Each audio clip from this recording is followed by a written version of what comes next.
افسوس که این مزرعه را آب گرفته، دهقان مصیبت زده را خواب گرفته.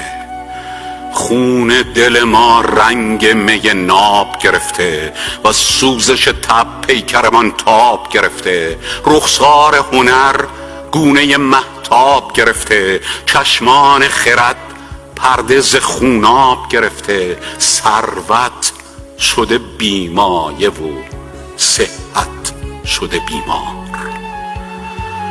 ابری شده بالا و گرفته است فضا را، و از دود و شرر تیره نموده است هوا را. آتش زده سکان زمین را و سما را، سوزانده به چرخ اختر و در خاک گیا را. ای واسطه رحمت حق بحر خدا را، زین خاک بگردان ره طوفان بلا را. بشکاف ز هم سینه این ابر شرربار.